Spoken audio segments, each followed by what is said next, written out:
श्रीमद् भागवत गीता अध्याय 5 श्लोक 20। न प्रहृष्येत प्रियम प्राप्य नोद्विजेत प्राप्य चा प्रियम स्थिर बुद्धिरसम मूढ़ो ब्रह्मविद ब्रह्मणि स्थितः। जो मनुष्य प्रिय वस्तु या परिस्थिति को पाकर बहुत अधिक आनंदित या उत्साहित नहीं होता और अप्रिय वस्तु या परिस्थिति को पाकर दुखी या विचलित नहीं होता, ऐसा स्थिर बुद्धि वाला और संशय रहित अर्थात भ्रम से दूर व्यक्ति ही वास्तव में ब्रह्मवेत्ता है। ऐसा ज्ञानी महापुरुष सच्चिदानंद घन परब्रह्म परमात्मा में हमेशा एकाकार होकर स्थित रहता है। जिन लोगों की बुद्धि को ईश्वरीय स्पर्श मिल चुका है वे स्थिर बुद्धि हो जाते हैं और असम्मूढ़ बन जाते हैं। सम्मूढ़ का अर्थ है जो पूरी तरह मोह माया या भ्रम में डूबा हुआ हो, और असम्मूढ़ वो है जो कभी मोहित या भ्रमित नहीं होता। ऐसे लोग जीवन की किसी भी परिस्थिति में विचलित नहीं होते। इन्होंने ब्रह्म यानी परम सत्य को समझ लिया है और उसे पहचान लिया है। दूसरे शब्दों में वे ब्रह्मविद हैं, अर्थात जिन्होंने ब्रह्म को अपना बना लिया है और वे सदा ब्रह्म में ही स्थित रहते हैं। व्यावहारिक जीवन में ये लोग कैसे रहते हैं? इन्हें यदि कोई प्रिय वस्तु या परिस्थिति मिले तो ये खुशी से पागल नहीं होते, और यदि कोई अप्रिय स्थिति सामने आए तो ये दुखी या उद्विग्न नहीं होते। यही स्थिर बुद्धि और असम्मूढ़ होने की असल पहचान या कसौटी है।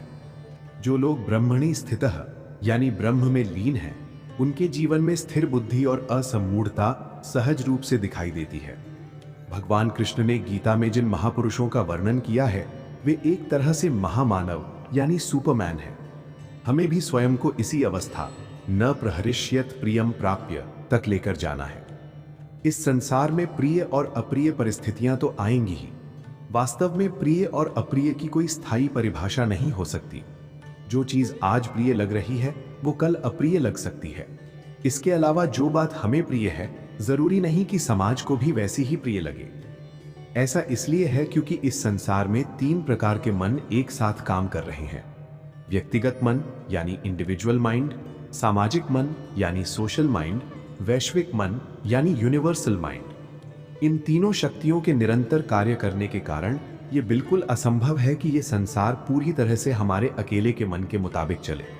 सच तो यह है कि जिस दिन ये दुनिया हमारे मन के अनुसार चलने लगेगी उस दिन मान लीजिए कि इस संसार में भगवान का अस्तित्व ही नहीं बचेगा। भगवान ने हर मनुष्य को इच्छा शक्ति यानी विल पावर दी है, इसलिए हर बार हमारी सोची हुई बात पूरी हो या हमारी इच्छित वस्तु हमें मिल ही जाए ऐसा होना संभव नहीं है। अधिष्ठानम तथा कर्ता करणम च पृथक विधम विविधाश्च पृथक चेष्टाः दैवम चैवात्र पंचमम। अर्थात किसी भी कर्म की सिद्धि के लिए 5 कारण होते हैं। अधिष्ठान यानी शरीर, कर्ता, विभिन्न साधन या इंद्रियां, अनेक प्रकार की चेष्टाएं और 5वां कारण दैव यानी प्रारब्ध। इन सभी कारणों का प्रभाव हमारे जीवन पर एक साथ पड़ता है। इसीलिए मनुष्य के जीवन में अनुकूल और प्रतिकूल परिस्थितियां निरंतर आती जाती रहती हैं। ऐसे समय में जो महापुरुष होते हैं वे न प्रहृष्येत प्रियम प्राप्य नोद्विजेत की स्थिति में रहते हैं। यहाँ न प्रहृष्येत का अर्थ ये बिल्कुल नहीं है कि उस व्यक्ति के लिए कुछ भी प्रिय नहीं है या उसे प्रिय अप्रिय का बोध ही नहीं होता। वो प्रिय और अप्रिय के अंतर को अच्छी तरह समझता है। उसे भी सामान्य इंसानों की तरह भीतर ही भीतर आनंद या विषाद का अनुभव होता होगा। गीताकार का ये कहने का अभिप्राय कतई नहीं है कि उस महापुरुष के भीतर कोई संवेगात्मक अनुभूति यानी सेंसेशन ही नहीं होती या उसे सुख दुख का एहसास ही नहीं होता। इसी अंतर को स्पष्ट करने के लिए भगवान ने यहाँ हृष्येत शब्द के बजाय प्रहृष्येत शब्द का प्रयोग किया है, जहां प्र एक उपसर्ग है। व्याकरण के नियम के अनुसार उपसर्ग के लगने से धातु का अर्थ बदल जाता है या विशेष हो जाता है। इसका अर्थ यह हुआ कि अनुकूल परिस्थिति आने पर उसे आनंद तो होगा, लेकिन वो खुशी से पागल या सुध बुध खो बैठने वाला नहीं होगा। इसी तरह प्रतिकूल परिस्थिति में उसे दुख तो होगा, लेकिन वो भीतर से टूटेगा या उद्विग्न नहीं होगा। वास्तव में सृष्टि में 3 ही मुख्य तत्व हैं। हम स्वयं जीवात्मा, सांसारिक विषय भोग विलास की वस्तुएं और वासुदेव परमात्मा। इन तीनों के बीच एक निरंतर संघर्ष चलता रहता है। चूंकि वासुदेव निर्गुण, निराकार, आत्मतृप्त, निरपेक्ष और आकांक्षा रहित हैं, इसलिए वे हमें अपनी ओर जबरदस्ती नहीं खींचते। दूसरी ओर सांसारिक विषय हमें लगातार अपनी ओर आकर्षित करते हैं और खींचते हैं। मनुष्य को इन्हीं विषयों के आकर्षण से लड़ना पड़ता है। तत्वज्ञान के सामने ये एक बड़ा प्रश्न है कि क्या सांसारिक विषय स्वयं में आकर्षक है, या किसी वस्तु का ये आकर्षण केवल मनुष्य के मस्तिष्क में है? क्या ये हमारे पूर्व संस्कारों के कारण है, या हमारे द्वारा पहले भोगे गए अनुभवों के कारण है? मनुष्य जीवन भर तरह तरह के भोगों और अनुभवों का एक संग्रह अपने भीतर इकट्ठा करता रहता है, जो उसे मीठे, मधुर और आकर्षक लगते हैं। उदाहरण के लिए, जिस फल को हमने कभी देखा या खाया ही ना हो, यदि वो हमारे सामने रख दिया जाए तो हमारे मुंह में पानी नहीं आएगा। इसका कारण यह है कि असली आकर्षण उस फल में नहीं है, बल्कि उस फल को खाने के बाद हमारी इंद्रियों ने जो सुखद अनुभव अपने भीतर जमा कर रखा है, आकर्षण उस अनुभव में है। इस प्रकार सारा आकर्षण हमारे अपने भीतर ही छिपा है। इसीलिए हमारे शास्त्रकार कहते हैं कि बाहरी विषयों को व्यर्थ या बुरा ठहराने के बजाय और विषयों के आकर्षण को कम करने की कोशिश करने के बजाय तुम अपने भीतर बैठे हुए इस आकर्षण के केंद्र को ही बदल डालो। अगर तुम जबरदस्ती बाहरी विषयों को नीरस या बेकार मानोगे, तो इस सुंदर सृष्टि को बनाने वाले जगदीश यानी ईश्वर के प्रति तुम्हारी सराहना की भावना, सेंस ऑफ अप्रिसिएशन, ही कम हो जाएगी। इसलिए बाहरी दुनिया की किसी भी वस्तु को विकृत या कुरूप मानने की कोई आवश्यकता नहीं है। वेदांत और तत्वज्ञान का यही संदेश है कि जो आकर्षण तुम्हारे भीतर मौजूद है, तुम केवल उसे बदल लो। सांसारिक विषय भले ही कितने भी आकर्षक क्यों ना हो, लेकिन यदि हमारी इंद्रियां उनके प्रति लोलुप ना हो, तो वे हमें प्रभावित नहीं कर सकती। उदाहरण के लिए, यदि घर में बहुत अच्छी खीर बनी हो, लेकिन हमें बिल्कुल भूख ना हो, तो वो खीर हमें आकर्षित नहीं कर पाएगी। इसका अर्थ ये है कि जब विषयों का आकर्षण और इंद्रियों की लोलुपता, ये दोनों एक ही समय पर आपस में मिलते हैं, तब मनुष्य की इंद्रियों और बुद्धि पर एक प्रकार की बेहोशी या खुमारी छा जाती है। भगवान का केवल इतना ही कहना है कि जो व्यक्ति पुरुषोत्तम या महापुरुष बन चुका है, उस पर यह बेहोशी हावी नहीं होती और वो विषयों के पीछे पागल नहीं होता। जब भी ये बेहोशी आती है, तो मनुष्य का मन अस्वस्थ हो जाता है। सुख हो या दुख, दोनों ही मनुष्य के मन की इस अस्वस्थता को बढ़ाते हैं। अब प्रश्न उठता है कि यदि प्रकृति की बनाई वस्तुएं सुंदर, अच्छी, रमणीय और उपयोगी हैं, तो उनसे मन में ये अस्वस्थता क्यों पैदा होती है? वास्तव में वस्तुओं के कारण नहीं, बल्कि उनके प्रति पैदा होने वाली मानसिक बेहोशी के कारण मन अस्वस्थ होता है। भगवान कृष्ण कहते हैं कि जो महापुरुष हैं, उनके जीवन में ये अस्वस्थता कभी नहीं आती। यहाँ गीता का ये अभिप्राय कतई नहीं है कि उस महापुरुष के शरीर में यदि सुई चुभाई जाए तो उसे दर्द ही नहीं होगा। सुई चुभने पर वो भी सामान्य मनुष्य की तरह कराह उठेगा। वो कोई ऐसा सुपरमैन नहीं है जो सुख या दुख के एहसास को समझता ही ना हो। महापुरुष के जीवन में जब कोई अप्रिय स्थिति आती है तो वो उद्विग्न नहीं होता। इसका अर्थ ये है कि वो कभी अपने रास्ते से, अपने लक्ष्य से या अपने कर्तव्य से पीछे नहीं हटता। अपने रास्ते से भटकना, पथच्युति, ध्येय से भटकना, ध्येयच्युति, और कर्म से भागना, कर्मच्युति, ये तीनों इस मानसिक बेहोशी के ही दुष्परिणाम हैं। शास्त्रकारों ने कहा है, पीत्वा मोहमयीम प्रमाद मदिराम उन्मत्त भूतम जगत, अर्थात ये पूरा संसार मोह और प्रमाद रूपी मदिरा पीकर उन्मत्त यानी पागल हो रहा है। भले ही हम आम शराबी की तरह लड़खड़ा कर ना चलते हों, लेकिन हमारे भीतर जो पथच्युति, ध्येयच्युति और कर्मच्युति आ जाती है, वही हमारे जीवन का असली दोष है। ये मानसिक बेहोशी मनुष्य को उसके निश्चित लक्ष्य से भटका देती है और वो अचानक अपनी दिशा बदल लेता है। उदाहरण के लिए, कोई व्यक्ति जो कल तक केवल भगवान को पाने के लिए साधना कर रहा था, इस बेहोशी के कारण अचानक सोचने लगता है, चूंकि भगवान हर जगह व्याप्त हैं, इसलिए मैं समाज के लिए ज्यादा से ज्यादा काम करूं। भगवान को खुश करने के लिए मुझे धन और वैभव की जरूरत है। यदि भगवान मुझे धन देंगे तो मैं उससे लोगों का कल्याण करूंगा, उन्हें सुख सुविधाएं दूंगा। इसलिए हे भगवान, मुझे खूब वैभव दो। वह व्यक्ति आज भी 3 घंटे पूजा कर रहा है, इसलिए बाहर का नाटक तो वैसा ही है, लेकिन पहले उसका लक्ष्य भगवान थे और धन केवल एक साधन था। अब उसका असली लक्ष्य धन बन गया है और भगवान केवल उस धन को पाने और बढ़ाने का माध्यम मात्र रह गए हैं। इसी को ध्येयच्युति कहते हैं। मनुष्य की भीतर की भक्ति कैसी है, ये बाहर से कोई नहीं जान सकता। इसे केवल उसके भीतर बैठे राम यानी अंतरात्मा ही जानते हैं। कुछ लोग ऐसी भ्रामक फिलॉसफी भी बघारते हैं कि सांसारिक विषयों की बेहोशी से वेदांत या तत्वज्ञान को डरने की जरूरत नहीं है, क्योंकि ये बेहोशी भी अंततः एक प्रकार का आत्मानंद ही देती है। लेकिन हमें यह याद रखना चाहिए कि इस बेहोशी का अंतिम परिणाम केवल लक्ष्य और कर्तव्य से भटकना ही है, और यही इसका सबसे बड़ा दोष है। यदि आप अपने भीतर के इस दोष को दूर कर सकें तो सांसारिक विषय आपको कभी परेशान नहीं करेंगे। फिर आपको विषयों से डरने की कोई आवश्यकता नहीं है। भगवान शिव ने अपने गले में जहरीले सांपों को धारण किया हुआ है और वे मानो उनसे कहते हैं कि हिम्मत है तो डस कर दिखाओ। उन्होंने उन सांपों के विष दंत ही निकाल दिए हैं, तो वे डसेंगे कैसे? इसलिए वे सांप शिवजी के लिए जहर न बनकर उनके गले का आभूषण बन गए हैं।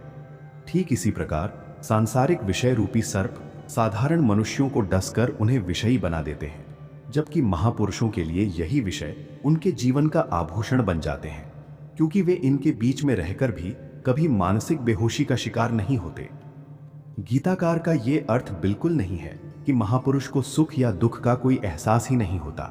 यहाँ प्रहर्षेत शब्द विशेष रूप से ध्यान देने योग्य है। न प्रहर्षेत का सीधा अर्थ ये है कि अनुकूल परिस्थिति आने पर भी उसके भीतर मानसिक बेहोशी या अहंकार का जन्म नहीं होता, और ना ही वह उस बेहोशी के दुष्परिणामों को अपने जीवन पर हावी होने देता है। यदि उसे सुख दुख का एहसास ही ना हो, तब तो वह मनुष्य के बजाय पत्थर या कोई जड़ पदार्थ मैटर बन जाएगा। फिर उसे पुरुषोत्तम कैसे कहा जा सकता है? सांसारिक विषय तब तक ही आकर्षक लगते हैं जब तक हमारी इंद्रियों में उनके प्रति लोलुपता या लालच की तीव्रता होती है। आज तक इंद्रियों को सांसारिक भोगों से जो भी अनुभव मिले हैं, उनका संग्रह कौन करता है? हमारी बुद्धि। इसीलिए गीता कहती है, स्थिर बुद्धि रसम मूढ़ा। बुद्धि को अपने भीतर किस चीज का संग्रह करना है और उसे किससे भरना है, इसका निर्णय स्वयं मनुष्य को करना चाहिए। इसे स्पष्ट करने के लिए एक दंत कथा है। एक बार पितामह भीष्म को दुर्योधन और युधिष्ठिर के बीच का अंतर समझाना था। उन्होंने दोनों को बुलाया, 50-50 स्वर्ण मुद्राएं दी और कहा, मैं आज शाम 6 बजे तुम्हारे यहां आऊंगा। इस धन से तुम्हें एक एक कमरा पूरा भर देना है। दुर्योधन ने सोचा कि इतने कम पैसों में पूरा कमरा कैसे भरेगा। उसने बाजार से भाव-ताव मंगाया और पाया कि इस कीमत में सिर्फ सूखा घास ही आ सकता है। उसने पूरे कमरे को घास से ठसोठस भर दिया। कमरा इस कदर भर गया कि उसमें पैर रखने की तो दूर, दरवाजा खोलने तक की जगह नहीं बची। जब भीष्म देखने गए तो पूरा कमरा कचरे और घास से भरा हुआ था। युधिष्ठिर ने विचार किया कि इस धन से कमरे को सार्थक तरीके से कैसे भरा जाए। उन्होंने उन पैसों से घी के दीपक खरीदे और उन्हें प्रज्वलित किया। साथ ही 2 ब्राह्मणों को बैठाकर वेद मंत्रों का पाठ शुरू करवा दिया। जब भीष्म वहां पहुंचे तो युधिष्ठिर ने उन्हें बैठने के लिए एक सुंदर आसन दिया। भीष्म सब समझ रहे थे, फिर भी परीक्षा लेने के लिए बोले, मैंने तो तुम्हें पूरा कमरा भरने को कहा था, लेकिन तुमने तो इसे खाली छोड़ दिया।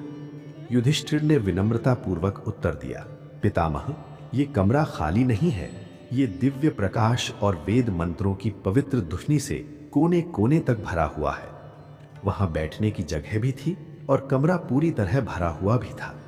इस कहानी का तात्पर्य ये है कि हमारी बुद्धि को ये तय करना होगा कि उसे अपने भीतर किस चीज का संग्रह करना है, क्षणिक भोगों के आनंद को कितना इकट्ठा करना है और ईश्वरीय प्रेम या ऊंचे भावों के आनंद को कितना स्थान देना है। इस पर बुद्धि का नियंत्रण होना बहुत जरूरी है। जो लोग अपनी बुद्धि पर ऐसा नियंत्रण नहीं रख पाते, उनके पुराने सांसारिक अनुभव उनके मन में बार बार कूद फांद यानी उथल पुथल मचाते रहते हैं। बुद्धि के भीतर ये विचार जितनी बार कूदेंगे, मनुष्य की वासना उतनी ही गहरी और दृढ़ होती जाएगी। वासना जितनी दृढ़ होगी, इंद्रियां उतनी ही लालची या लोलुप बनेंगी। जब इंद्रियां लोलुप हो जाती हैं तो सांसारिक विषय और भी ज्यादा आकर्षक लगने लगते हैं। इसके बाद मनुष्य उद्विजेत और प्रहरिष्यत के चक्र में फंस जाता है, अर्थात विषय न मिले तो वह उद्विग्न यानी दुखी हो जाता है, और मिल जाए तो प्रहरिष्यत यानी खुशी से पागल हो जाता है। चूंकि इस पूरे चक्र का सीधा संबंध हमारी बुद्धि से है, इसीलिए गीताकार केवल स्थिर बुद्धि शब्द नहीं कहते, बल्कि उसके साथ स्थिर बुद्धि रसमूढ़ः अर्थात भ्रम और मोह से पूरी तरह रहित स्थिर बुद्धि शब्द का प्रयोग करते हैं। गीता के इस गहरे अर्थ को हमें ठीक से समझना चाहिए। जब मनुष्य इस अवस्था को प्राप्त कर लेता है तो न प्रहरिष्यत की स्थिति के कारण उसका मन व्यर्थ की प्रिय या अप्रिय वस्तुओं की तरफ देखने का भी नहीं करता। ये कैसे संभव होता है? जिस व्यक्ति के जीवन में अपना लक्ष्य या ध्येय सबसे प्रभावशाली होता है, उसे जीवन में कुछ अच्छा घटने पर व्यर्थ हंसने या उत्सव मनाने की फुर्सत नहीं होती, और कुछ बुरा होने पर बैठकर रोने का समय नहीं होता। ऐसे महापुरुषों के पास व्यर्थ की चीजों के लिए बिल्कुल समय नहीं होता, नो टाइम टू वेस्ट, और वे अपने जीवन का एक भी क्षण नष्ट नहीं करते। रामायण में राजा जनक का एक सुंदर वर्णन आता है। जब भगवान श्री राम रावण का वध करके लंका जीत लौटे, तब राजा जनक उनके राज्याभिषेक के उत्सव में सम्मिलित होने अयोध्या आए थे। दरबार में भव्य तैयारियां चल रही थीं और राज्याभिषेक की व्यस्तता के कारण माता सीता को 3 दिनों तक अपने पिता से बात करने का समय ही नहीं मिला। उत्सव समाप्त होने पर तीसरे दिन राजा जनक ने कहा, पुत्री, मैं कल सुबह यहां से प्रस्थान करूंगा। तब सीता जी ने भावुक होकर कहा, पिताजी, इतनी जल्दी मत जाइए, मुझे अभी आपसे कितनी सारी बातें करनी हैं। जब रावण मेरा हरण करके ले गया, तब उस समय मेरी मानसिक स्थिति क्या थी, ये सब मैं आपके अलावा किसे बताऊं। वास्तव में दुख भोगने के बाद या संकट से बाहर आने के बाद उस दुख का वर्णन करना भी एक सुखद एहसास देता है। सीता जी ने फिर आग्रह किया, पिताजी उतावली न करें, अभी 2 दिन और रुक जाइए। तब जनक जी ने एक अत्यंत महत्वपूर्ण बात कही, अस्वतंत्रा वयम, अर्थात हम स्वतंत्र नहीं हैं, हम अपने कर्तव्य और कर्म के अधीन हैं। शास्त्रकारों ने ये छूट दी है कि हम जो भी व्रत या नियम अपने जीवन में लेते हैं, उसमें किसी विशेष परिस्थिति के कारण ज्यादा से ज्यादा 3 दिन की ढील या स्खलन चल सकती है, उससे अधिक नहीं। इसका अर्थ ये नहीं है कि ये कोई बहाना या छिटकने का रास्ता है। ये नियम केवल उनके लिए है जो पूरी ईमानदारी से अपने व्रत का पालन करना चाहते हैं और जिनके जीवन में एक प्रभावी ध्येय निष्ठा होती है। जब जीवन में ऐसी प्रभावी ध्येय निष्ठा होती है, तभी न प्रहृष्येत प्रियम प्राप्य की स्थिति संभव हो पाती है। आज के समय में समस्या ये है कि पहले तो लोगों के जीवन में कोई लक्ष्य या ध्येय ही नहीं होता। यदि लक्ष्य होता भी है तो उसके प्रति निष्ठा नहीं होती, और यदि निष्ठा होती भी है तो वो इतनी प्रभावी या मजबूत नहीं होती कि वे डिगने से बच सकें। मनुष्य को अपने भीतर विचार करना चाहिए, क्या मैं इतना बौना या कमजोर हूं कि बाहर की कोई भी अच्छी या बुरी घटना मुझे अंदर तक हिलाकर रख दे? मनुष्य के भीतर अपने आत्मा का ये गौरव, ये अस्मिता जागृत होनी चाहिए। यदि संसार की कोई छोटी मोटी घटना किसी व्यक्ति को पूरी तरह बदल देती है या विचलित कर देती है, तो उसे इस बात का अपमान महसूस होना चाहिए। जब रावण को यह एहसास हुआ कि इस संसार में उसका भी कोई शत्रु खड़ा हो गया है, तब उसे लगा कि यही उसकी सबसे बड़ी हार है। रावण ने सोचा, मेरी शक्ति के सामने कोई शत्रु बनकर खड़ा हो सके ऐसा मनुष्य पैदा हो गया, ये तो मेरे लिए धिक्कार है, और वो भी कोई राजा नहीं बल्कि जटाधारी तपस्वी। न्यक्कारो ह्ययमेव में यद रयस्तत्रापि यसौ तापसः, अर्थात मेरे शत्रु पैदा हो गए यही मेरे लिए धिक्कार है, और उसमें भी वे मामूली तपस्वी हैं, ये तो घोर अपमान है। ठीक इसी तरह यदि एक छोटी सी प्रिय या अप्रिय घटना हमारी बुद्धि को डगमगा देती है, तो हमें अपने भीतर अपने बौनेपन का एहसास होना चाहिए।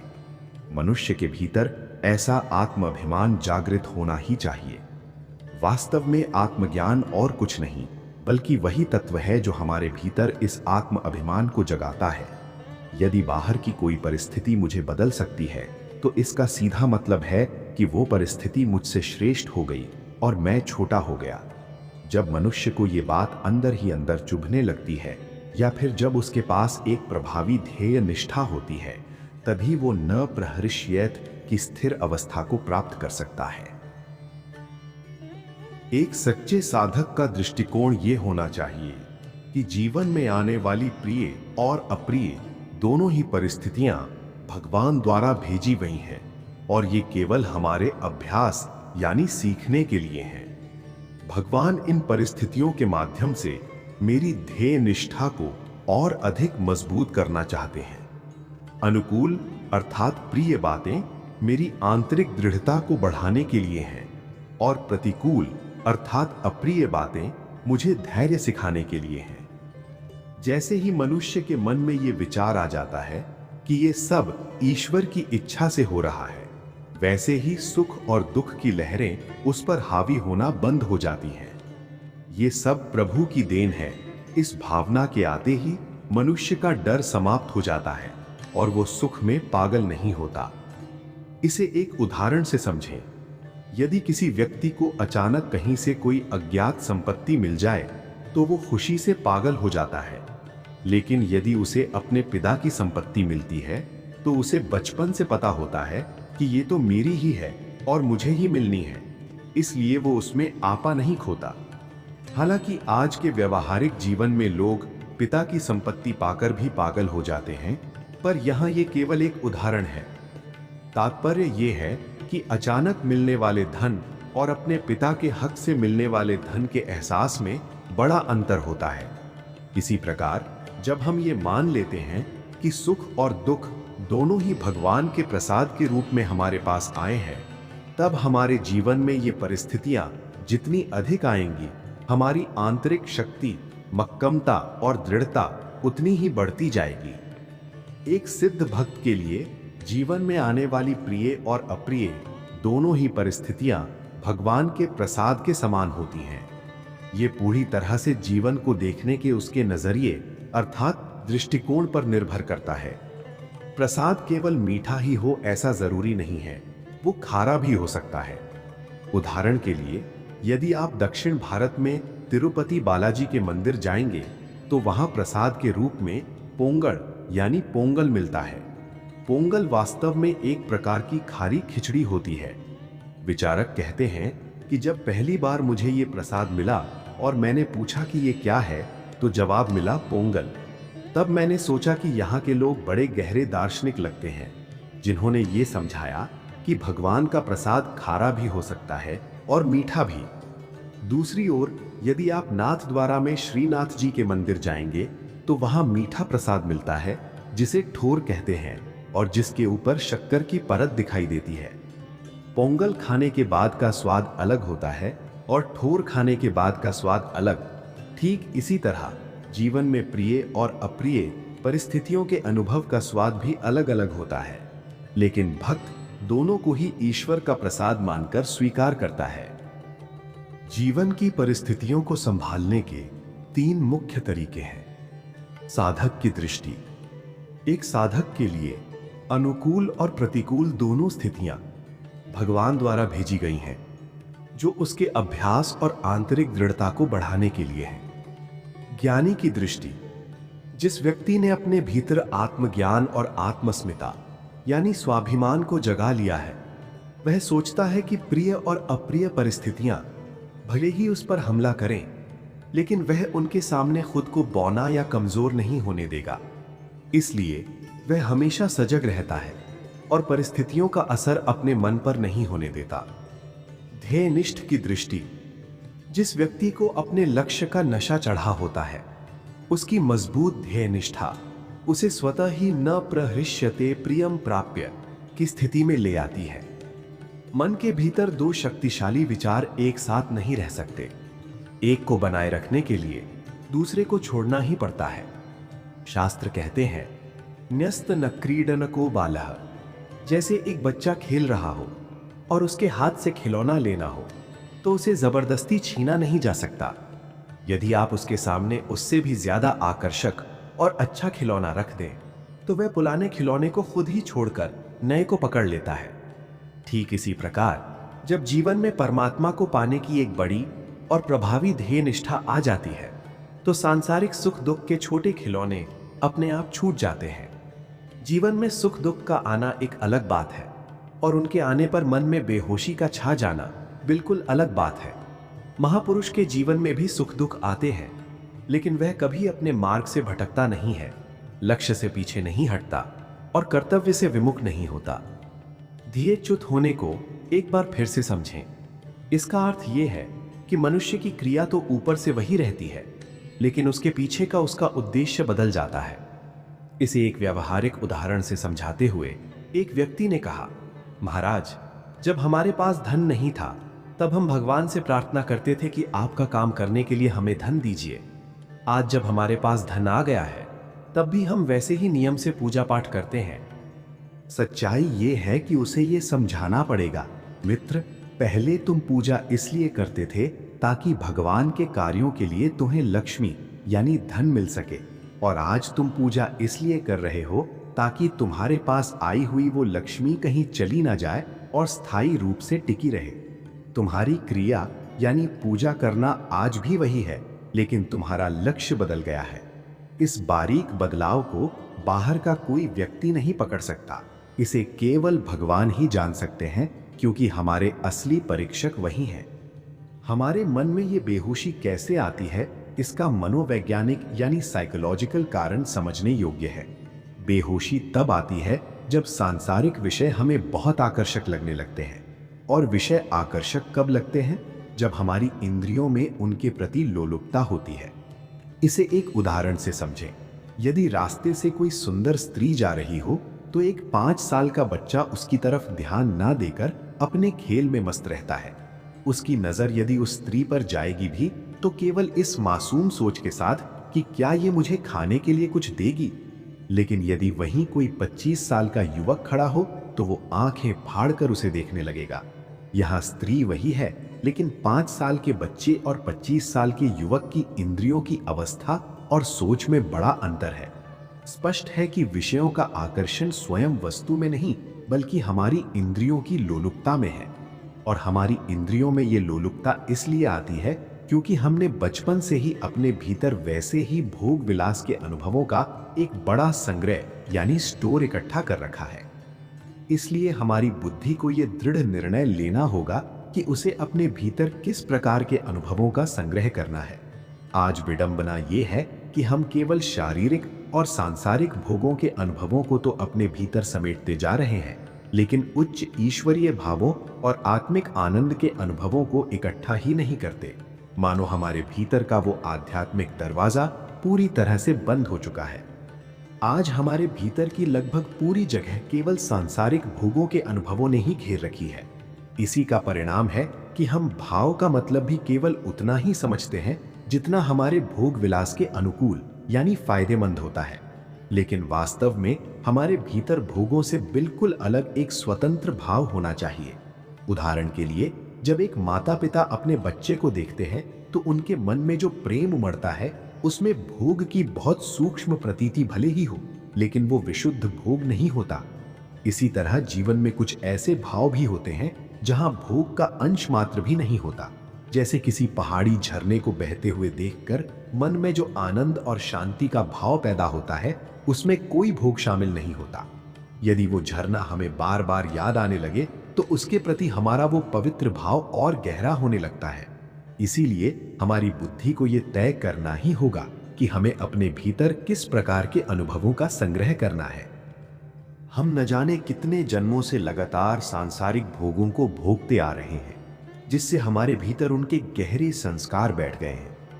कुछ लोग कहते हैं कि पुनर्जन्म जैसी कोई चीज नहीं होती, लेकिन जरा विचार कीजिए, गाय का बछड़ा पैदा होते ही सीधा अपनी मां के थनों के पास जाकर दूध पीने लगता है।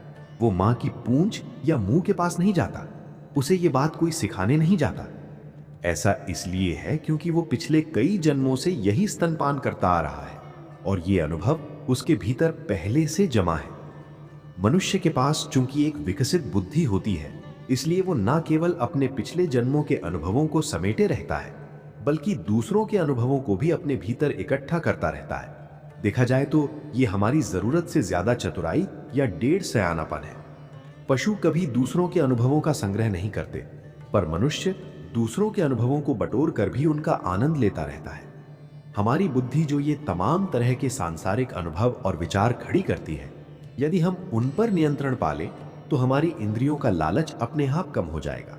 जब सांसारिक विषयों का आकर्षण और इंद्रियों का लालच दोनों कम हो जाएंगे, तब जीवन में प्रिय स्थिति आए या अप्रिय, मन में कभी बेहोशी नहीं छाएगी। और जब बेहोशी नहीं होगी तो मनुष्य कभी अपने मार्ग से, लक्ष्य से या कर्तव्य से विमुख नहीं होगा। यही जीवन का सबसे सरल और अचूक सिद्धांत है। गीता का ये 20वां श्लोक अत्यंत अद्भुत और व्यावहारिक है।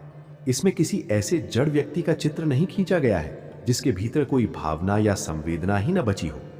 आद्य शंकराचार्य बहुत बड़े महापुरुष थे, लेकिन कड़कड़ाती ठंड में जब वे गंगा नदी में स्नान करके बाहर आते होंगे और कोई उन्हें गर्म कंबल उड़ाता होगा तो उन्हें निश्चित ही अच्छा लगता होगा। यदि कोई कहे कि उन्हें इसका एहसास ही नहीं होता था, तो ये केवल अपने आप को धोखा देना होगा। स्वयं आद्य शंकराचार्य जी ने एक जगह कहा है कि यदि कल को वेद भी प्रत्यक्ष अनुभव के विरुद्ध जाकर ये कहने लगे कि अग्नि ठंडी होती है, तो हम वेदों की उस बात को भी स्वीकार नहीं करेंगे। इसका अर्थ ये है कि ये महापुरुष पूरी तरह से बुद्धि प्रामाणवादी थे। उन्होंने बुद्धि और विवेक की कसौटी पर कसने के बाद ही शास्त्रों के शब्दों को स्वीकार किया है। यही उनकी सबसे बड़ी विशेषता है। इसलिए जब गीता कहती है कि महापुरुष सुख दुख में समान रहता है, तो इसका यह अर्थ बिल्कुल नहीं है कि वो सुख या दुख के स्वरूप को समझता नहीं है। वो सब कुछ समझता है, बस वो उनके आने पर पागल या उन्मत्त नहीं होता। यदि आज कोई सामान्य व्यक्ति उठकर यह दावा करे कि संसार के सुख दुख हमें भी विचलित नहीं करते, हम भी सुख में पागल नहीं होते, तो शास्त्रों के अनुसार उसकी परीक्षा केवल 3 बातों से होती है: पथच्युतता, ध्येयच्युतता और कर्मच्युतता। यदि विपरीत परिस्थितियों में भी व्यक्ति अपने सही रास्ते पर टिका रहता है, अपने ऊंचे लक्ष्य से नहीं भटकता और अपने कर्तव्यों को पूरी ईमानदारी से निभाता रहता है, तभी माना जाएगा कि उसने वास्तव में श्लोक के मर्म को आत्मसात किया है। स्थिर बुद्धि क्या है और यह कैसे होती है? स्थिर बुद्धि का अर्थ है जिसकी बुद्धि कभी डगमगाती नहीं है। बुद्धि के ना डगमगाने का सीधा मतलब यह है कि बुद्धि पर कभी सांसारिक मोह की बेहोशी नहीं छाती। अगर हम मोटे तौर पर देखें तो बुद्धि के 2 मुख्य कार्य होते हैं। पहला कार्य है कामना, इच्छा या वासना, और दूसरा कार्य है निर्णय लेना। महापुरुषों के जीवन में बुद्धि के ये दोनों कार्य पूरी तरह बदल जाते हैं। उनकी बुद्धि ना तो सांसारिक कामनाएं करती है और ना ही सांसारिक नफे नुकसान के निर्णय लेती है। उनकी बुद्धि में अब कामनाएं केवल ईश्वर की इच्छा से पैदा होती हैं और जीवन के सारे निर्णय वे पहले ही ईश्वर के हाथों में सौंप चुके होते हैं। यहां एक प्रश्न उठ सकता है कि जिन्होंने सांसारिक कामनाओं को पूरी तरह छोड़ दिया और बुद्धि के इन पारंपरिक कार्यों को बंद कर दिया, तो फिर उन्हें बुद्धि की आवश्यकता ही क्या है? क्या वे अपनी बुद्धि को ताला लगा दें? नहीं, बुद्धि को ताला लगाने की जरूरत नहीं है। ईश्वर के प्रेम का जो फव्वारा लगातार बरस रहा है, उसका अनुभव भला बुद्धि के बिना कौन करेगा? हमारे जीवन को हर पल जो परमात्मा का दिव्य स्पर्श मिल रहा है, उसका एहसास बुद्धि के बिना संभव नहीं है। इसलिए स्थिर बुद्धि का अर्थ बुद्धि को पूरी तरह बंद कर देना नहीं है, बल्कि उसकी सांसारिक कार्य प्रणाली वर्किंग को रोककर उसे ईश्वर की ओर मोड़ देना है। ऐसे महापुरुषों की बुद्धि में अपनी कोई निजी कामना नहीं बचती। भगवान उन्हें जो कुछ भी भेजते हैं, वे उसे सहर्ष स्वीकार करते हैं। जैसा कि गीता में कहा गया है, यत्रेच्छा लाभ संतुष्टो। जो बिना मांगे अपने आप मिल जाए, उसी में संतुष्ट रहना। जो लोग अपने बुद्धि का उपयोग केवल ईश्वरीय प्रेम का अनुभव करने के लिए करते हैं, वही वास्तव में स्थिर बुद्धि वाले महापुरुष हैं, और उन्हीं को शास्त्रों में आत्मतृप्तश्च मानवः कहा गया है। यदि हम दर्शन शास्त्र, फिलॉसफी की दृष्टि से विचार करें, तो परमात्मा केवल मन का विषय नहीं हो सकते, क्योंकि मन का स्तर परमात्मा के स्तर से बहुत नीचे है। यद्यपि भगवान ने गीता में मन मना भव कहा है, और यह बात बिल्कुल सच है, लेकिन यदि हम इसके गहरे तत्व को समझें तो बात कुछ और है। इसे एक व्यावहारिक उदाहरण से समझते हैं। यदि हम किसी अनाथ बच्ची को अपने घर पर रखकर पढ़ाते हैं तो हमारे घर आने वाले हर व्यक्ति से हम इस बात का बखान करते हैं। ये केवल वाणी का विषय है। यदि हमारे सगे भाई का लड़का हमारे घर रहकर पढ़ रहा हो तो हम दुनिया के सामने उसका ढिंडोरा नहीं पीटते, क्योंकि लोग कहेंगे कि इसमें कौन सा बड़ा तीर मार लिया। लेकिन हमारे मन में ये बात लगातार चलती रहती है कि इसके पीछे हमारा कितना खर्च हो रहा है। ये मन का विषय है। लेकिन जब हमारा अपना सगा बच्चा पढ़ रहा होता है तो माता पिता के मन में कभी भूलकर भी ये विचार नहीं आता कि मैं इसे पाल पोस रहा हूँ या इस पर उपकार कर रहा हूँ। अपनी संतान को संभालना मन के विचारों से भी ऊपर की स्थिति है। ठीक यही बात परमात्मा के लिए भी लागू होती है। ईश्वर न तो केवल वाणी यानी दिखावे का विषय है और न ही केवल मन यानी सोच विचार का विषय है। वे तो विशुद्ध आत्मानंद का विषय है। यही आध्यात्म की सबसे बड़ी विलक्षणता है। आध्यात्मिक जगत में ईश्वर के अनुभव को अपरोक्षानुभूति कहा गया है। आइए इन शब्दों को समझते हैं। परोक्ष यानी जो आंखों के सामने ना हो, जो दिखाई ना दें। ईश्वर परोक्ष नहीं हो सकते, क्योंकि संसार की कोई भी क्रिया उनके बिना संभव ही नहीं है। हमारे हाथ पैर और हमारी सांसें उन्हीं की दी हुई शक्ति से चल रही हैं। प्रत्यक्ष, तो क्या ईश्वर प्रत्यक्ष हैं, यानी जो सामने रखी कोई वस्तु दिखती है? नहीं, वे इस भौतिक रूप में प्रत्यक्ष भी नहीं है। जो न तो परोक्ष हैं और न ही प्रत्यक्ष, उनके लिए शास्त्रों ने तीसरा अद्भुत शब्द दिया है, अपरोक्ष। अपरोक्ष का अर्थ है जो पूरी तरह से अनुभवजन्य हो, जिसे केवल भीतर से साक्षात महसूस किया जा सके। परमात्मा के इस अपरोक्ष रूप का दिव्य अनुभव हमारी शुद्ध बुद्धि ही कर सकती है। यह केवल चंचल मन की बस की बात नहीं है। जैसा कि हम जान चुके हैं, हमारी बुद्धि के मुख्य रूप से दो ही कार्य हैं। पहला काम है निरंतर कामनाएं, इच्छाएं या वासनाएं पैदा करना, और दूसरा काम है सांसारिक लाभ हानि के निर्णय लेना। इन दोनों के अलावा बुद्धि का कोई तीसरा कार्य नहीं है, इसलिए किसी तीसरी बात को लाने का तो प्रश्न ही नहीं उठता। साधना का उद्देश्य बुद्धि के इन दोनों कार्यों को पीछे ढकेलना है। हमारा हाल ये है कि हमारी बुद्धि 24 घंटे किसी न किसी कामना में डूबी रहती है। मुझे ये वस्तु चाहिए, मुझे वो परिस्थिति चाहिए। मनुष्य की इस अनंत तृष्णा को शास्त्रों में एक बहुत सुंदर श्लोक के माध्यम से समझाया गया है। निःस्वो वष्टि शतं शती दश शतम लक्ष्यम सहस्त्राधिपः लक्ष्येश क्षितिराजताम क्षितिपतिश्च चक्रेशताम वांछति चक्रेश सुरराजताम सुरपतिर ब्रह्मास्पदम वांछति ब्रह्मा विष्णुपदम हरिः शिवपदम तृष्णावधि को गतः। अर्थात जिसके पास कुछ नहीं है वो 100 रुपए चाहता है, जिसके पास 100 है वो 1000 चाहता है, 1000 वाला लाख की इच्छा करता है और लाख वाला राजा बनना चाहता है। राजा चक्रवर्ती सम्राट बनना चाहता है और चक्रवर्ती सम्राट स्वर्ग का राजा यानी इंद्र बनने की इच्छा रखता है। इंद्र ब्रह्मा का पद पाना चाहता है, ब्रह्मा विष्णु का और विष्णु शिव का पद पाना चाहते हैं। इस संसार में भला तृष्णा का अंत कहाँ है और इसकी सीमा पार कौन कर पाया है? बुद्धि की इस कामना वृत्ति को यदि बंद करना है तो उसका एक निश्चित मार्ग है। बंद करने का मतलब ये बिल्कुल नहीं कि आज निश्चय कर लिया और कल से सभी इच्छाएं समाप्त हो गईं। ये एक निरंतर चलने वाली प्रक्रिया है। कामनाओं को धीरे धीरे घिसकर शांत करना पड़ता है। जैसे जैसे भगवान के प्रति हमारा प्रेम बढ़ता जाता है, वैसे वैसे हमारी सांसारिक कामनाएं और इच्छाएं अपने आप समाप्त होने लगती हैं।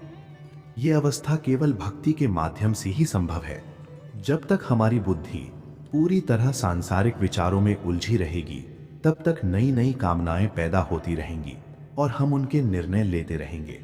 इसलिए सच्ची भक्ति का अर्थ है आत्मविस्मृति।